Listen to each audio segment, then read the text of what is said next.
Alright, it's time for your crash course in animation using keyframes with Blender. So let's go ahead and open up your file that you have already. Click on File, click on Open Recent, and open your beach ball. You should have something that looks similar to this. We did this last week.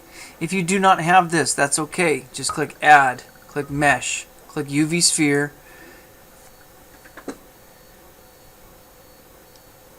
and then you're going to just go ahead and go over to Materials, click New, click Base Color, give it a color, go to Object, and shade it smooth. Okay, so you will just have a different color ball than your beach ball. Alright, so the first thing we need to do is make sure that we are looking through the camera to see what the camera sees. So click on the little camera and zoom in. Let's maximize our workspace. And we're going to be using the timeline today, so make the timeline a little bigger so you can see what's happening down here. I'll go ahead and make this window a little bit smaller. So again, maximize my workspace. And here we go. So I'm looking through my camera, and I think I'll go ahead and scale my ball down by pressing S. And I'm going to move my ball by grabbing it by pressing G. This will be my start location. What I'm going to do is I'm going to animate my ball dropping and bouncing across the screen. So to illustrate that, it's going to drop, it's going to bounce up, drop, bounce up a little lower, drop, bounce, and then go off the screen. So we can create points in time on the timeline by inserting keyframes. So anywhere inside this 3D viewport, I have to press the letter I. And I can insert a keyframe for any of these things, including the location, rotation, and scale. So if I just wanted to move the location a little bit, I could keyframe that location and then animate moving to another location. I can make it rotate, I can make it get bigger or smaller with scale, or I can do any combination thereof. So I'll choose location, rotation, and scale, so I can do any one of those three things. And you'll notice down here a little yellow diamond has appeared marking the spot for the keyframe. Now we have 250 frames here, so it shows that you have some like little player controls right here. It tells you what frame you're on, it tells you what frame you're going to start and what frame you're going to end. 250 frames, and it runs at 24 frames per second. So every 1 second, it's going to play about 24 frames. So if I move to about frame 24, that's about 1 second of animation. So I'll move to that point in time and I'll say, okay, at that point in time, I want this ball to be down here. So I grabbed it with G and I moved it down here and I clicked that location. Now I need to insert another keyframe by pressing I, and I can choose whatever I want to animate. Location, rotation, and scale. Boom. And you'll see another yellow marker appear. So we'll move to about 48, which would be 2 seconds of animation. I will grab my beach ball again with G, and I'll bounce it up to another location. And I'll press I on my keyboard again. Location, rotation, scale. Now you might be thinking to yourself, man, I have to press I every time I want to insert a keyframe. That's such a pain. So Blender has this record button built in. If you click this record button and leave it on, it will record every new location that you make on every keyframe. So now if I move to frame 75 or so, and I grab this with G, with G, I can move it down to its next location, and you'll see, because I have this record button turned on, it automatically keyframes that position. I'll go to frame 100, I'll grab it again with G, move it over here, and it automatically keyframes that position, so I did not have to press I.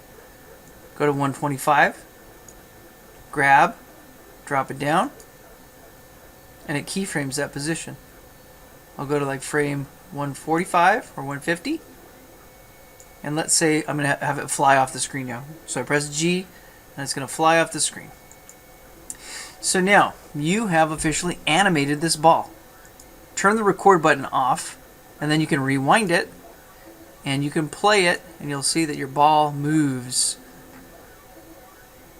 to each keyframe, and it fills in all the gaps in between and makes it super smooth at 24 frames per second.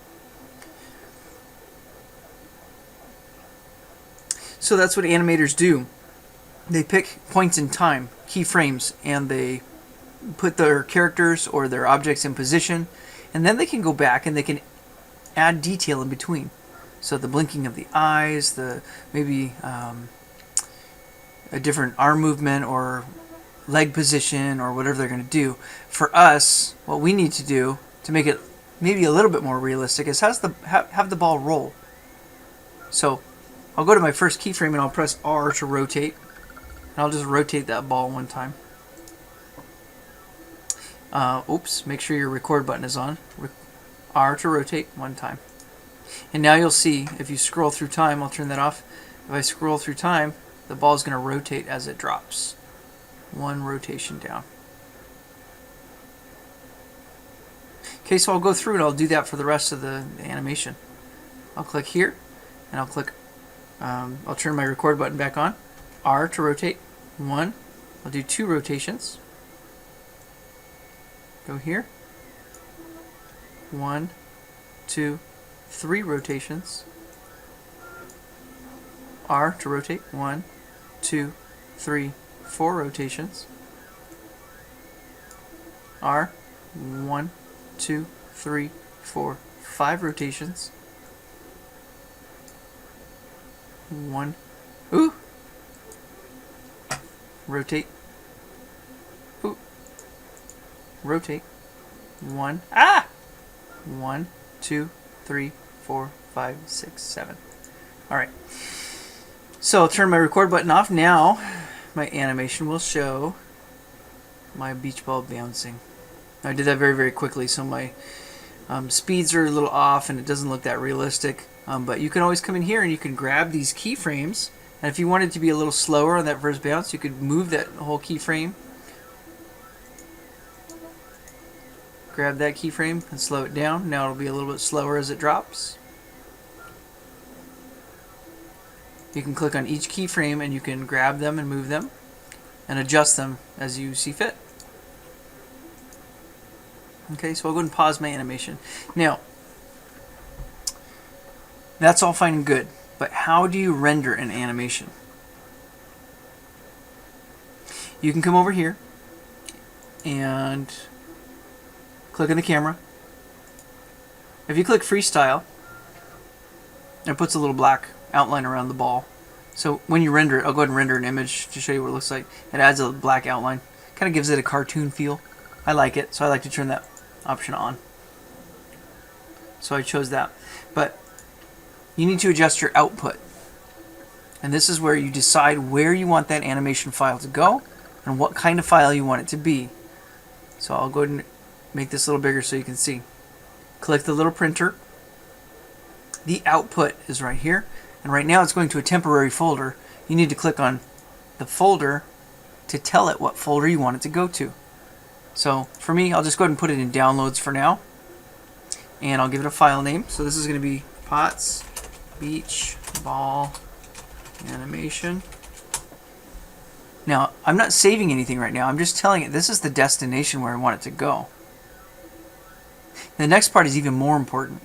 This is the file type. Right now, by default, it's PNG. You have 250 frames here. If you leave it on PNG and you render your animation, you're going to have 250 files, 250 pictures in your computer. So don't forget to change this option to a movie file format. Let's choose FFmpeg video. This is the most important thing when you're animating. You need to know where it's going to go. Change your folder destination, and you need to know what file type it is. Make sure it's a movie file format. Some animators like to use PNG, and they like to play their images very quickly, but let's make it a video so we don't have to deal with that. And then you come up here to render, and you render your animation. Ba-boom! Okay, since I clicked freestyle, it's going to give that little black outline around there, and it's going to go through all 250 frames. So it takes a little bit of time. You can imagine how long it takes for professional animators to animate 1.5 hour movies or 2 hour movies. Okay, so this is going to go through, and I'm going to go ahead and pause this now for a second, and I'll come back when it's... Alright. your animation is in your folder. So go to your File Explorer and go to the folder where you decided you wanted it to go in Downloads. And you should have a little film strip, or it should look like a movie. I have the VLC Media File Player, so mine looks like this. And you can see it's called Potts Beach Ball Animation, and it shows you the number of frames, 1 through 250. So you can open it up and play it, and that's what it looks like. Okay, so I stopped a little bit before it made it to the end of the animation. Here's this one. There we go. And there you have it, people. That's your very first 3D animation render.